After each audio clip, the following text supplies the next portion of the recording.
Party की ओर से, हमारे लाल सिंह जी, उन सभी के मित्रों की ओर से बहुत ही सुंदर मंच भगवान श्री रामचंद्र जी की शोभा यात्रा के स्वागत के लिए लगातार मैं बहुत बहुत हृदय से धन्यवाद प्रकट करता हूं हमारे लाल भाई जी को और उनकी सारी टीम को। साथ ही साथ आपके पीछे जो प्रतिमा है ना मेरे मित्रों, खूब लड़ी मर्दानी वो तो रानी अवंतीबाई लोधी, एक एक अंग्रेज को चुनकर मारा, हार कभी ना मानी थी, वो रानी अवंतीबाई लोधी थी, वो रानी अवंतीबाई लोधी थी। मेरे मित्रों, आज हम यहाँ पर इतनी बड़ी संख्या में उपस्थित है और ये जो क्षेत्र है ना आजू बाजू, मेरे एससी भाई बंधु यहाँ पर ज्यादा रहते हैं। जय भीम, लेकिन जय भीम और जय मीम का नारा लेकर हम हिंदुओं से हमारे एससी भाइयों को दूर करने का एक बहुत ही घटिया षड्यंत्र किया जा रहा है। मेरे मित्रों, చాలా వరకు ఈ ఓట్లకి ఈ భిక్షగాళ్ళు, ఈ ఓట్లు అడిగే భిక్షగాళ్ళు మన ఎస్సీ అన్న తమ్ములకి, మన హిందువుల నుంచి దూరం చేయడానికి ఒక కుట్ర చేస్తున్నారు తమ్ముళ్ళారా। జై భీమ్ జై మీమ్ ఒక స్లోగన్ తీసుకొని వచ్చి ఈ మా చిన్న మామర్ది పెద్ద మామర్ది ఓల్ సిటీ వాళ్ళు, ఈ ఓల్ సిటీ వాళ్ళు కాకుండా మహారాష్ట్ర కానీ కర్ణాటక కానీ వేరే వేరే ఏరియాలో జై భీమ్ జై మీమ్ స్లోగన్ తీసుకొని వచ్చి మన అన్న మన ఎస్సీ అన్న తమ్ములకి దూరం చేయడానికి ప్రయత్నం చేస్తున్నారు తమ్ముళ్ళారా। ఒక్కప్పుడు 1947లో మన భారతదేశం నుంచి మన చిన్న కొడుకు పాకిస్తాన్ డైవర్ట్ అయ్యిండు। మన భారతదేశం నుంచి ఈ పాకిస్తాన్ వాళ్ళు 47లో డైవర్ట్ అయిన తర్వాత మన ఇక్కడ నుంచి తమ్ముళ్ళారా, మన ఇక్కడ నుంచి జోగేంద్రనాథ్ మండల్ గారిని, అదే జిన్నా అప్పుడు పాకిస్తాన్ కి ప్రధానమంత్రి అయ్యిండు, ఆ జిన్నా లంజా కొడుకు ఏం చేసిండు తెలుసా? జోగేంద్రనాథ్ మండల్ గారికి చెప్పిండు, జోగేంద్రనాథ్ గారు మీరు మా ఎంబడి మన ఎస్సీ అన్న తమ్ములకి తీసుకొని పాకిస్తాన్ రండి। మా జోగేంద్రనాథ్ గారు ఆ జిన్నా మాటలు విని లాక్స్ ఆఫ్ మన అన్న తమ్ములకి తీసుకొని పాకిస్తాన్ వెళ్ళిండు।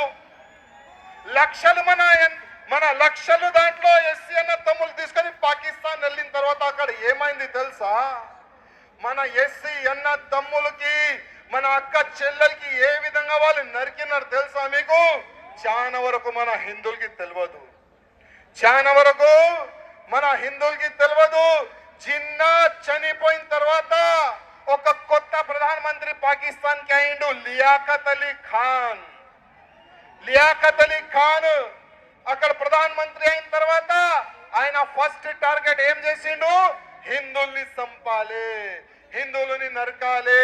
ప్రత్యేకంగా ఈ జోగేంద్రనాథ్ మండల్ గారి ఎంబడి వచ్చిన మన ఎస్సీ అక్క చెల్లెలతోని రేపులు చేసినారు ఈ కుక్కలు సాలాగాలు, వీళ్ళు రేపులు చేసి చంపినారు, ఒక్కొక్క ఎస్సీ సమాజంని టార్గెట్ చేసి చంపినారు। చాలా వరకు మన ఎస్సీ సమాజ్ ని అక్కడ ఖతం చేసిన తర్వాత జోగేంద్రనాథ్ మండల్ గారు లియాఖత్ అలీ ప్రధానమంత్రి గారి దగ్గర వెళ్ళిండు। ఎందుకంటే జోగేంద్రనాథ్ మండల్ గారికి అప్పుడు కానూన్ మంత్రి చేసినారు, కానూన్ మంత్రి, లా అండ్ ఆర్డర్ మెయింటైన్ చేయడానికి కానూన్ మంత్రి చేసినారు అప్పుడు। కానీ ఇదే లియాఖత్ అలీ ఏం చెప్పింది తెలుసా? జోగేంద్రనాథ్ మండల్ గారు అన్నాడు, మా ఎస్సీ అన్న తమ్ములకి ఈ పాకిస్తాన్ లో చంపుతున్నారు। అదే లియాఖత్ అలీ ఏం చెప్పిండు? ఓ అయ్యా, ఈయన చిన్న చనిపోయిండు, నువ్వు కూడా భారతదేశం వెళ్ళిపో, లేకపోతే నీ కూడా చంపేస్తాం। ఆ కానూన్ మంత్రి ఆ పోస్ట్ రిజైన్ చెప్పించిన తర్వాత మన జోగేంద్రనాథ్ మండల్ గారు ఒక పవర్ లో ఉండి ఆయన అయితే భారతదేశంలో వచ్చేసిండు, కానీ పాకిస్తాన్ లో టార్గెట్ చేసి మన ఎస్సీ అన్న తమ్ములకి చంపేసిన తమ్ముళ్ళారా। ఆ సమయంలో కూడా జై భీమ్ జై మీమ్ చెప్పి మన ఎస్సీ అన్న తమ్ములకి చంపినారు। ఇవాళ కూడా జై భీమ్ జై మీమ్ ఆ స్లోగన్ తీసుకొని వచ్చి, అరే మీరు ఎస్సీలు, మీరు హిందూ గారు, మీరు ఎస్సీలు ఒకప్పుడు మీకు గుడిలో రానియలే, ఒకప్పుడు ఇది చేసినారు అది చేసినారంటే చాలా వరకు మన ఎస్సీ అన్న తమ్ముళ్ళకి మన నుంచి దూరం చేస్తున్నారు. తమ్ముళ్ళారా భారతదేశం హిందూ రాష్ట్రం కావాలా వద్దా చెప్పండి. భారతదేశం హిందూ రాష్ట్రం కావాలా వద్దా చెప్పండి. భారతదేశం హిందూ రాష్ట్రం కావాలా వద్దా చెప్పండి. మన భారతదేశం హిందూ రాష్ట్రం కావాలంటే ఒక్కొక్క హిందూ ఒక సైనికులుగా తయారు కావాలి. ఒక్కొక్క హిందూ తమ్ముళ్ళారా వచ్చే సమయం యుద్ధం సమయం యాద పెట్టుకోండి తమ్ముళ్ళారా.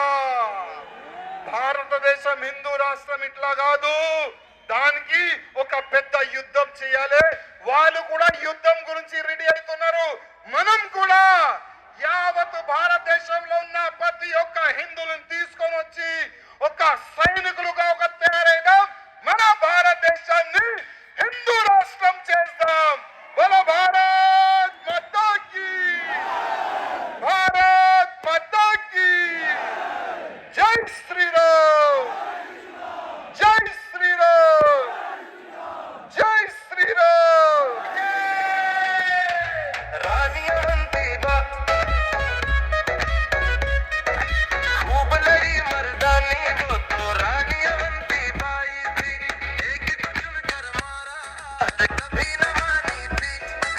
వందే మాతరం.